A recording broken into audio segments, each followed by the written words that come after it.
अस्सलाम वालेकुम। अच्छा स्टूडेंट, सबसे पहले तो आज बड़ी इंपॉर्टेंट एक बात डिस्कस करनी है आप लोगों से कि हम सब के दिमाग में ना एक फतूर सा बैठा होता है कि मैं ये नहीं कर सकता, मैं ये नहीं कर सकती, मेरे लिए बड़ा मसला है। और उन मसलों में सबसे बड़ा मसला क्या होता है? फैमिली। क्या होती है? फैमिली होती है सबसे बड़ा मसला कि फैमिली मुझे सपोर्ट नहीं करती, मेरे बाबा मुझे सपोर्ट नहीं करते, मेरा घर मुझे सपोर्ट नहीं करता और टेंशनों का बौछार होता है। आज से गालिबन 2 दिन पहले मैं और मेरा असिस्टेंट हम एक जगह बैठे थे, बर्गर खाने के लिए आए तो लिबर्टी के पास। तो वहाँ पर हमने एक चीज़ को ऑब्ज़र्व किया कि गालिबन 12 साल की या 13 साल की लड़की थी, वो कोई खिलौने होते हैं बच्चों के छनछने वाले, वो बेच रही थी।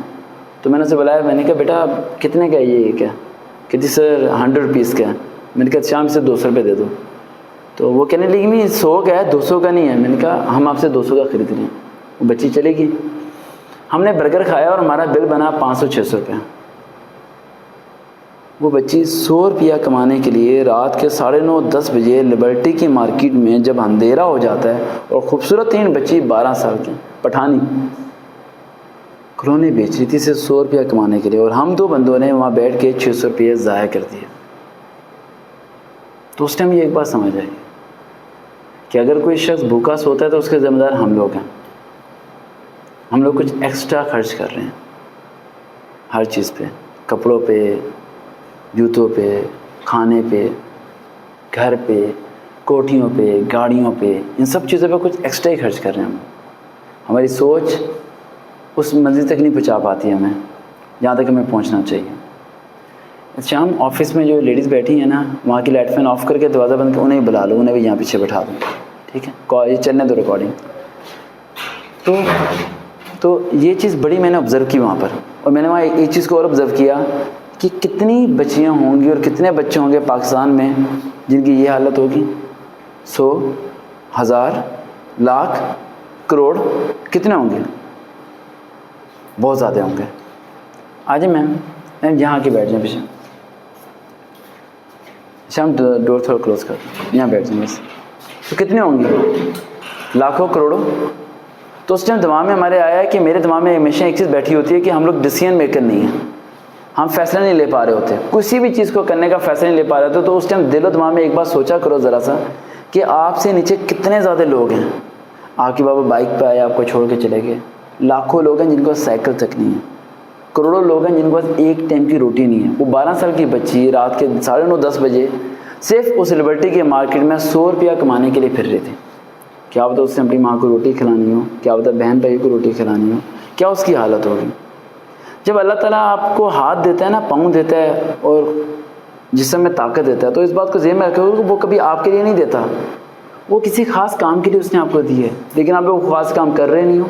क्यों नहीं कर रहे? आपके दुआ में ये बैठे हुए कि मेरे पास रास्ता नहीं है, मेरे पास मंजिल नहीं है, मुझे समझ में नहीं आ रही है इस दर्द से निकलूँ मैं कैसे। आज मैं कुछ टिप्स आपको बताऊंगा जिस ज़रिए से आपके अंदर वो कॉन्फिडेंस पैदा हो सकता है जो कि 2013 में मेरे अंदर पैदा हुआ, अकेले चलने का, और आज पूरे का पूरा समंदर है साथ। वजह क्या थी? 2013 में एक मस्जिद में ऐलान हुआ, जब मैं DH में जॉब कर रहा था तो वहाँ ऐलान हुआ कि फ़लाना शख्स फोत हो गया, और मैं उधर पार्क में कहीं बैठा था तो मेरे दिमाग में ये बात बैठ गई। वो वाला फ़ैन ऑन कर दो, इस शाम ये ऑफ रहने दो। तो दिमाग में ये बात बैठ गई मेरे। मैंने कहा आज नहीं तो कल हम लोगों ने क्या हो जाना है? मर जाना है। क्या होना है? मर जाना है। जब हम लोगों ने मर ही जाना है तो हम 3 चीज़ों के पीछे क्यों मर रहे हैं? जब कोई शख्स हमें कहता है कि मैं तुमसे प्यार करता हूँ, मैं तुम्हारे लिए जान दे सकता हूँ, तुम मेरे से शादी कर लो, अपने दिमाग में ये बात डाल लो। बच्चियों को बड़ी बार मैं समझाता हूँ, अपने दिमाग में ये बात डाल लो कि ये दुनिया मतलबी है। ये दुनिया क्या है? मतलबी है। सिर्फ 1% लोग हैं जो सही हैं। हुज़ूर पाक सल्लल्लाहु अलैहि वसल्लम की हदीस हमारी कि तुम में से सबसे अमीर 3 शख्स वो जिसका कोई मुखलिस दोस्त हो। तो मुखलिस क्या हर किसी को मिल सकता है? नहीं, 1% होगा। आप लोग गिला क्या करते हो? सर हमारी लाइफ में जितने लोग हैं ना मतलबी हैं, सर सबने मुझे धोखा दिया है। तो धोखा क्यों दिया उन्होंने आपको? क्योंकि आपने उसे मौका दिया है। अब ये क्यों नहीं देखते? आप आईने के सामने खड़े होकर अपने आप से ये सवाल क्यों नहीं करते कि why you are giving a chance to him? तुमने उसे मौका क्यों दिया वो सब चीज़ें करने का? बाद में रोने के फ़ायदा क्या है? कुछ शख्स में ये धोखा दे के चला गया। उस शख्स ने मेरी वैल्यू नहीं समझी, ये हो गया वो हो गया, उस चीज़ को सोचते रहोगे, दिलो दिमाग में डालते रहोगे, 3 चीज़ों पे नुकसान करोगे, स्टडी का नुकसान कर लोगे, अपना माँ बाप के अगेंस्ट चले जाओगे। सबसे बड़ी गलती करते हैं हम लोग, किसी गैर बंदे के पीछे माँ बाप के अगेंस्ट चले जाते हो। वो गैर बंदा 1 महीने 2 महीने 1 साल 2 साल 3 साल ही प्यार से बात करते हैं ना। माँ बाप जिंदगी भर प्यार से बात नहीं करते, लेकिन हकीकत में प्यार वही करते हैं। अगर वो प्यार ना करते होते तो बचपन में आपका गला घोटते और मार देते हैं। उन्हें क्या ज़रूरत है? आपको 3 टाइम की रोटी खिलाते हैं, 4000 रुपये का जोड़ा दिलवा के देते हैं, सब कुछ करते हैं। और एक बार ज़रा मेमोराइज़ किया करो कि अगर जो बच्चे माँ बाप से नफरत करते हैं, ज़रा एक बार सपोज करो अल्लाह ना करे उनकी डेथ हो जाती है, क्या नफरत करोगे? नहीं। उस टाइम याद आएगी, उस टाइम आप कब्र के पास जा जाके बोलोगे कि काश मेरी वालदा उठ के मुझे डांट दें, काश मेरे वाले साहब उठ के मुझे 4 बातें सुना दें, लेकिन वो चेहरे तुम्हें दोबारा नज़र नहीं आने। तुम्हें क्या लगता है कि वो सब लोग हमेशा तुम्हारे साथ रहने वाले हैं? क्या तुम्हारे दादा वो तुम्हारे साथ हैं? नहीं। जब वो चले गए, पिछले सालों चले गए, तो तुम्हारे वालिदैन भी एक दिन चले जाएंगे। उन्हें इतना ज़ख्म मत दो कि मरते वक्त वो अपनी मौत से ना मरें, बल्कि तुम्हारे ज़ख्मों से मर जाएं। एक वालिद साहब मेरे पास आए और कहने लगे, सर मैं ना चल नहीं सकता तो मैं यहाँ बैठ जाऊँ। मैं कहा सर बैठ जाएँ। तो सोए बाद कहते हैं मुझे पानी पिलाएंगे? मैंने पानी पिला दिया। फिर कहते हैं सर वो मेरी तबीयत ख़राब है, बाहर बैठ जाऊँ, हबस हो रही है यहाँ पर। मैं कहा सर प्रॉब्लम क्या आपके साथ? कहते घुटनों में दर्द है, सर में दर्द है, मैं ये पेशेंट। उसने 4-5 बीमारियाँ मुझे बता दी। पता मैंने उन्हें क्या कहा? उनके पास भी बैठा और मैंने उन्हें कहा कि सर आपके बेटे ने कभी आपका गिरबान पकड़ा है? तो उनकी आँख से आंसू आना शुरू हो गए। कह रहे तुम्हें कैसे पता? मैं कहा सर आपकी बीमारियां बता रही हैं, आपकी इतनी उम्र नहीं जितनी बीमारियां आपको लग चुकी हैं। आपकी औलाद ने आपको बीमारियां लगाई हैं, आपके वक्त ने आपको नहीं लगाई। आपकी औलाद इतनी निकम्मी और इतनी ख़राब निकली है कि उसने आपकी ज़िंदगी हराम कर दी है। मैंने कहा आप बड़े अजीब हैं, फिर भी उन्हें अपने घर में रखा हुआ है, निकालते क्यों नहीं घर से? कह रहे मैं उनसे प्यार करता हूँ। मैंने कहा वो आपसे करते हैं? कहते नहीं। मैंने कहा उसकी कदर करते हैं? नहीं। मैंने कहा फ़ारक कहने ऐसी औलाद को धक्के दे के घर से बाहर निकालो और वो रात के 9:30-10 बजे लिबर्टी की मार्केट में वही लड़की वही लड़का जब 100 रुपये का खिलौना बेच रहा होगा ना, तो फिर उन्हें अपनी औकात याद आएगी कि उनकी औकात क्या। वो तो एक टाइम की रोटी नहीं कमा सकते जो माँ बाप उन्हें कमा के मजदूरी करके ला के देते हैं। उन्हें पता ही कोई नहीं होता। मुफ्त में मिली है ना चीज़ें। क्या मिली हैं? मुफ्त में। फ्री की चीज़ों की कदर नहीं होती लोगों को। मैंने ये ऑब्ज़र्व किया, बड़ा मसला बनता है। अब वो बच्ची जो 12 साल की वहाँ पर बर्गर वाले शॉप के पास चीज़ें बेच रही थी, क्या उससे मुश्किल ज़िंदगी है आप लोगों की? ज़रा भी नहीं है। आप उसके सामने करोड़पति हो, क्या हो? फिर अड़ते क्यों नहीं हो? उन बच्चियों के लिए जिनके पास रोटी नहीं है, फिर उनके लिए क्यों नहीं फ़ाइट करते जिनके पास घर नहीं है? आप लोग मुताज होकर क्यों बैठे हो? आप लोगों को लगता है कि अमीर होंगी तो फिर करूँगी, अफसर बन जाऊँगी तो फिर करूँगी, गाड़ी मिलेगी तो फिर करूँगी। ये चीज़ें मुताजी की तरफ लेके जाती है आपको। इन चीज़ों से अपने आप को निकालो। अगर आप लोगों ने अपना नाम पैदा करना है, अपने वालिदैन का नाम रोशन करना है, कुछ मंजिल को हासिल करना है, तो जिस आर्मी, एयरफोर्स, नेवी के लिए आप लोग आए हो, ये टेस्ट ऐसे पास हो जाएगा बेटा। लेकिन कैसे पास होगा? स्ट्रगल करके होगा। एक लड़का मेरे पास आया, उसने इनिशियल टेस्ट की तैयारी की आर्मी की। फातिमा बड़ा इंपॉर्टेंट है आपके लिए। फेल हो गया। क्या हो गया? फेल। देन 6 महीने बाद दोबारा आया, फिर तैयारी की और फिर फेल हो गया। देन फिर आया, फिर तैयारी की, फिर 5 चांस थे इनिशियल के। इनिशियल के कितने चांस? 5। 4 बारी फेल हो गया। फिर मैंने उसे कॉल की, अगली बारी नहीं आया। मैंने कहा बेटा क्यों नहीं आ रहे? तो कहता सर लास्ट चांस है, क्या देने का फ़ायदा, फेल तो हो गया हूँ। मैंने कहा सपोज करो तुम नहीं देते तो क्या हो जाओगे? कहता फेल। मैंने कहा दे देते हो? कहता फिर भी तो फेल। मैंने कहा नहीं, अगर नहीं देते तो तुम्हारे दिमाग में रहेगा शायद मैं पास हो जाता। मैंने कहा शायद के अल्फाज को क्या करो? ख़त्म। उसने 5 टाइम इनिशियल दिया और do you know now this time he is major in Pakistan army. इस टाइम वो मेरी वीडियो देख रहा होगा, ठीक है? मेरी कोई वीडियो नहीं छोड़ता, आने के उसे कोई वीडियो की ज़रूरत नहीं है, कोई ट्रेनिंग की ज़रूरत नहीं है। उसका नाम हाशिम है। हाशिम के लिए क्लैपिंग करो, कमेंट्स कर रहा होता है, ठीक है? तो इस टाइम वो क्या है पाकिस्तान आर्मी में? मेजर। पता है उसको 4 टाइम फेल क्यों हुआ था? कोई सोचो, बताओ क्यों फेल हुआ होगा? बताओ फातिमा,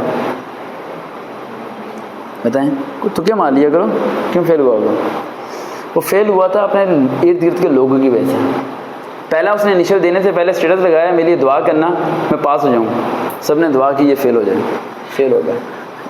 भाई लोगों को बताने की क्या ज़रूरत है, ढिंडोरा पीटने की क्या ज़रूरत है? क्या उन लोगों ने तुम्हारे घर में राशन डाला है, रोटी ला के दी है? अपने ड्रीम अपने दिमाग में रखो, स्टेटस पे ना लगाओ जब तक तुम बन नहीं जाते, जब तक तुम्हारे जिस्म में यूनिफॉर्म नहीं आया था। बनने के बाद बताओ। लोगों की हसरत और नज़र बहुत बुरी होती है। वो कभी नहीं चाहते कि किसी के बच्चे कामयाब हो जाएं, ये हो जाए। मैं लोगों से मिलता हूँ, मैं देखता हूँ बहुत हसरत है लोगों के अंदर, बहुत ज़्यादा हसरत है। सेकेंड पॉइंट उसके फेल होने की वजह क्या थी? ओवर कॉन्फिडेंस था वो, उसे लगता था वो हो जाएगा, इस वजह से फेल हुआ था। तीसरी वजह ये थी, जब भी वो टेस्ट देने जाता था तो खुश होकर जाता था, और लास्ट टाइम जो गया था वो उदास होकर गया था। जब भी आप उदास होते हो तो आपका पेपर अच्छा होता है, जब भी आप खुश होते हो तो आपके पेपर में 3-4 सवाल गलत हो जाते हैं, क्योंकि happiness is not good for your health. अगर आप सबके लिए हैप्पीनेस अच्छी नहीं है तो सोचो आपकी ज़िंदगी में टेंशन है ना, तो tension is good for your health, tension is good for your success, tension is good for your future. तो टेंशन अगर है तो तकिए के नीचे रखो, उसे डिलीट मत करो। अगर टेंशन लाइफ से डिलीट होगी तो तुम ख़त्म, तुम फेलियर की तरफ जाओगे। उसे ज़िंदा रखो। क्या रखो अलीना, क्या रखो? ज़िंदा रखो उस टेंशन को। आप क्या SMS करते हो, सर मेरी टेंशन बहुत है, टेंशन खत्म करें। टेंशन खत्म होगी तो आपकी स्ट्रगल खत्म हो जाएगी, आपका मिशन खत्म हो जाएगा, आप किसी चीज़ पे वर्क ही नहीं कर पाओगे। और लास्ट पॉइंट, उसके फेल होने की सबसे बड़ी वजह क्या थी? उसने मेहनत ही नहीं की थी, उस तरह मेहनत नहीं की थी जिस तरह करनी चाहिए थी। एक चीज़ आपके नसीब में नहीं है, आप उस पर जान लगा देते हो, अल्लाह ऊपर से देख रहा है, अल्लाह वो चीज़ आपके नसीब में लिख देता है। फिर अल्लाह कहता है ये बड़ा ज़िद्दी है, पीछे नहीं हटेगा। वो ज़िद्दी था, 4 बारी फेल होकर पीछे नहीं हटा था, अल्लाह ने उसे वो चीज़ दे दी। तो अगर आप कहने की फेल होते हो, कहने की कुछ होता है, तो इस बात का रिवाइज़ किया करो कि ये 4 चीज़ें अपनी लाइफ से ख़त्म करनी है। अगर जहाँ आए हो ट्रेनिंग लेने, किसी मंजिल को हासिल करने, तो रिलेटिव्स को, रिश्तेदारों को, घर वालों को, सबको साइड पर रख के आओ। उनको मैंने अभी तुमसे मिलना नहीं है ना, मैं तुमसे डिस्कस करना चाह रही कि क्या करना चाहिए। कल मैं एक वीडियो एडिट कर रहा था, उसमें मैंने बोला था कि जिन लोगों को तुम्हारी समझ नहीं आती उन्हें समझाने में वक्त ज़ाया मत करो। Why you are wasting your time? Sir मामा मेरी बात नहीं समझती, क्यों समझा रहे हो उन्हें? सर मेरा कदम मेरी बात नहीं समझता, क्यों समझा रहे हो उसे? ऐसे हालात पैदा करो कि वो मजबूर हों तुम्हें समझने में। क्या हो जाए? मजबूर हो जाए तुम्हें समझने में। वक्त समझाए उन्हें कि तुम सही थे। वक्त से पहले समझाने की ज़रूरत नहीं है, यूजलेस है, टाइम वेस्ट कर रहे हो अपना। हज़रत अली रज़ियल्लाहु अन्हु का कौल है कि वो शख्स फजूल है जो अपना वक्त उन लोगों में ज़ाया करता है जो ना तो उसे फ़ायदा दे सकते हैं ना ही नुकसान। और आप लोग क्या करते हो? वेले लोगों के साथ बैठते हो। किन के साथ बैठते हो? वेले। 1-1 घंटा वेले बैठ रहे होगे। क्या कर रहे हो? अच्छा ड्रामे में क्या हुआ, ये को भाई अपने मिशन पे क्यों नहीं फोकस कर रहे? जिस गोल के लिए आए हो ज़िंदगी में, जो आपकी मामा पापा ने आपके दिमाग में डाल दिया या आपने खुद जनरेट कर लिया अपने ब्रेन के अंदर, उस पर क्यों नहीं फोकस कर रहे? फिर टेस्ट में फेल होने के बाद कहोगे ओ हो सर मेरी टाइपिंग स्पीड सही नहीं थी, सर मैंने ये नहीं सही किया, वो सही नहीं किया। अपनी प्रैक्टिस उसमें इतनी हाई कर लो कि रिजेक्शन के चांस ही ना, मंजिल मिल जाए आपको। लास्ट पॉइंट बता के वीडियो को क्लोज करूँगा और उसके बाद हम ट्रेनिंग स्टार्ट करेंगे, पहले पाकिस्तान आर्मी की, फिर एयरफोर्स की, फिर नेवी की। लास्ट पॉइंट सिंपल से ये बेटा, जब भी परेशान हुआ करो तो घर से बाहर निकला करो, हज़ारों लोगों को देखा करो जिनके पास वो सब कुछ नहीं है जो तुम्हारे पास है। तो फिर डरते किस बात से हो?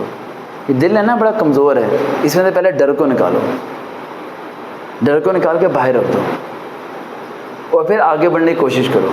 घर वाले मना करते हैं घर से बाहर मत निकलो, तुम वहाँ अप्लाई मत करो, उन्हें को मैंने करना है, करके दिखाओ उन्हें।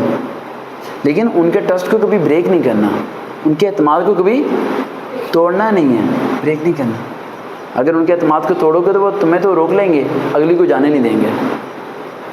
अगली को किया किसी ने और सज़ा किसी को, यानी किसी के भाई ने गलती की तो सज़ा मिलेगी उसकी बहन को, तुमने भी नहीं जाना, तुम्हारी भी हथकड़ियाँ, वो देखो भाई ने ये किया। ये मसला है यहाँ पर। You must have to protect yourself, अपने आप को बचा के रखो ताकि आप वहाँ तक पहुँच सको। और जितनी ऑडियंस देख रही है इस बात को, आप सबसे ये रिक्वेस्ट करूँगा कि परेशान होना छोड़ो, सिर्फ मंजिल पर फोकस करो। पैसे कोई मैटर नहीं करते, कोई चीज़ कोई मैटर नहीं करती। क्योंकि लास्ट पॉइंट, मैंने हाथ में घड़ी पहनी है ना, सबके सामने लेक्चर दे रहा हूँ, इस घड़ी में सेल नहीं है और ये घड़ी ख़राब है, क्या आपको पता है? नहीं। कब पता चला? जब मैंने बताया। तो अपनी वीकनेस लोगों के आगे बताना छोड़ दो। घड़ी पहन के चलो, चाहे सेल हो या ना हो, किसी को फ़र्क नहीं पड़ता। Thank you so much. अल्लाह हाफिज़।